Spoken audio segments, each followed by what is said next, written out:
I have a PCGS submission reveal to share with everyone, so stay tuned. But first, here's my website, portsmouthcoinshop.com, and we have a variety of coins up on the site. We have 90% silver. We have modern proof sets and mint sets, and also graded coins, a few notes put up. So if you get a chance, check out portsmouthcoinshop.com.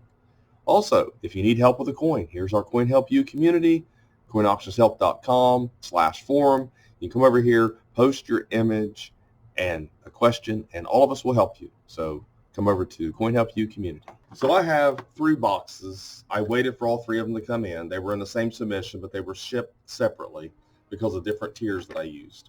So I have a couple varieties to share with you. I have some Morgan dollars to share, and I'm just going to randomly pick a box, and we're going to start looking through them. One thing I noticed is in the boxes, and I'm not really sure why, I haven't read the memo, I guess, is these little PCGS stickers. I'm not really sure. They're gold shield stickers. Now, they put gold shield stickers on some of the holders, but this here, I'm not really sure. They just included them. It's what it has on there. It just says gold shield and PCGS gold shield all the way around. And they're obviously stickers I could put on something. I'm not really sure.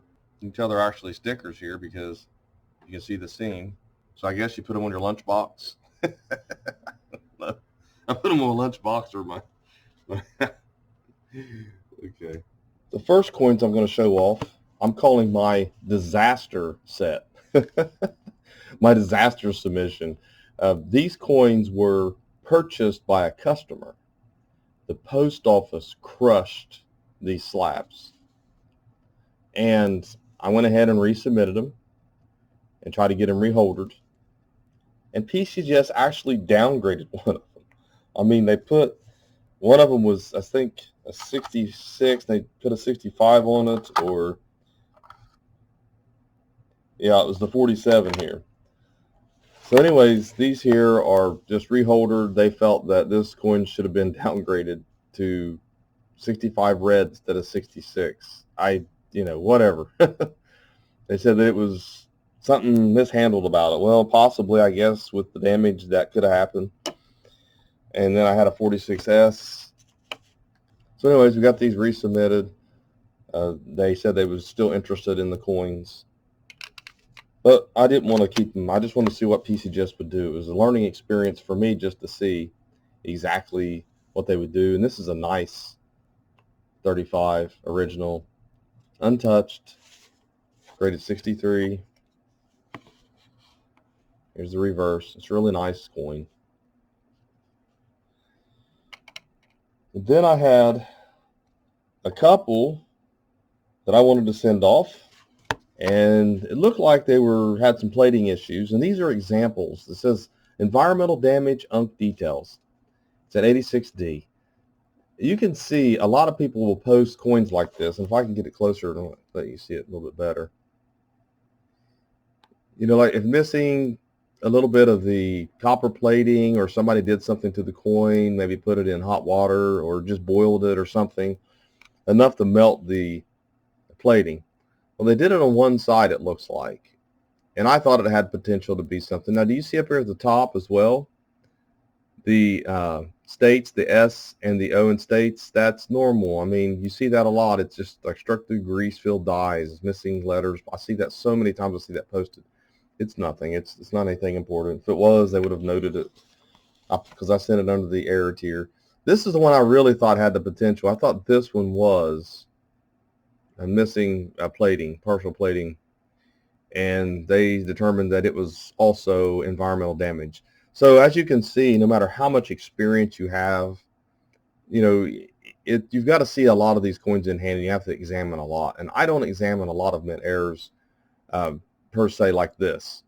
Double dies, which are varieties, and RPMs, things like that are easier to identify. But when you start messing around with plating, it can fool you. So that one received the environmental damage details as well. And I can tell you 100% that both those cents that they put environmental damage on came in UNC rolls that I searched through. This one I discovered in a video I did on Ike dollars. I'll put that video in the description, or maybe it'll be here in a link here that you can watch it, where I discovered this peg leg. And it's a 71S FS401 mint state 66. I mean, it retail $300 and some coin. But what you're looking for in the peg leg, you're looking for the R being basically straight or almost non-existent when you're looking at the peg leg. Let's see if I can get a little bit closer for you. It's kind of hard to see in this video here. But you can see it. It doesn't have a bottom flare of the serif on the R. So that's what they call it, a peg leg. There you can see it right there. Then I also found a silver. It's a double die FS101. It's the PR65 DCAM 72S silver proof Ike. Now you're looking at this closer. You can see the double die in God We Trust, and I'll leave a little bit on the date. It's just hard to see. It's not a very major split as far as that's concerned. It's very minor. You got to really look close. And I used PCGS coin facts. I blew up the picture and I matched the coin to make sure, because I didn't want to waste my money sending it to PCGS. It didn't grade as high as I was hoping. I think it was a little hard on this coin, put in at 65. But obviously, because it's really valuable and it gets higher grades, it just seems like that's how they pull. That's how it happens. Then I have this one, and I actually cracked this out of an annex holder that was AU58 just to see what they would do with the coin. It had small letters, and they decided that the coin was AU55 instead of AU58. But it is a very nice coin nonetheless. It's a real nice detailed coin. You can see here. Really like that. I like these coins in the AU and up, and here's the reverse of it. You know, I really do like this coin. But it's unfortunate, you know, I mean, every AU point seems to add value to these, so it's important. Then I have a 79cc PCGS Very Fine 30. And I want to mention that if these coins aren't up on the website, then they've already sold. But by the time you see this video, I've already listed them. The Ike dollars are already sold. So here's that. And it does, I mean, you would think kind of, I mean, it might be some people think that's cleaned a little bit, but it's always good to send them off to make sure. Sometimes PCGS seems to be real conservative, and then sometimes you think, why'd they do that? You know. But it is what it is.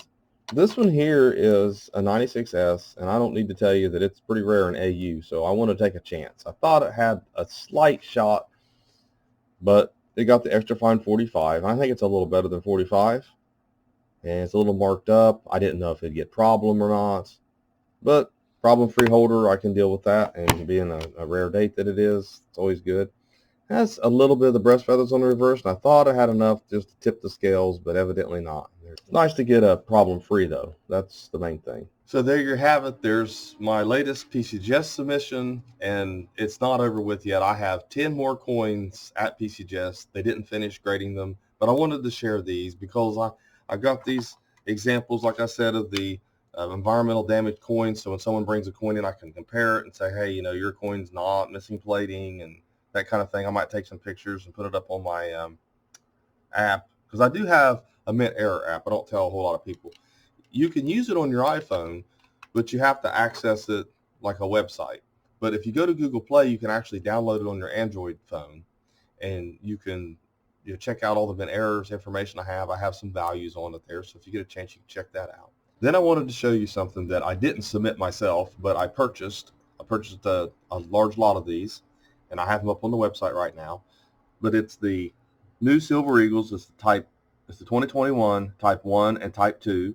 So you get the reverse of each in one holder. I have the Mint State 69 here. And you can really see the difference in the designs when you're looking at these now. I mean, right, side by side. So they're NGC. Like I said, they're all one holder. And then I have the 70. So I have those up on the website. If you get a chance, maybe take a look at those. But it's kind of cool. They just came in after I did the video, but I wanted to go ahead and add this to the video. So they're pretty nice coins. And like I said, you know, even though they have 70 on them, trying to find the difference, I mean, it's splitting hairs. I mean, we're talking the tiniest marks of tiniest marks, if there's any difference at all. And you'll see that if you happen to buy both. Some of you might. So thanks for watching my latest video. I hope you enjoyed what I did have here. And please hit the sub button and have a great day.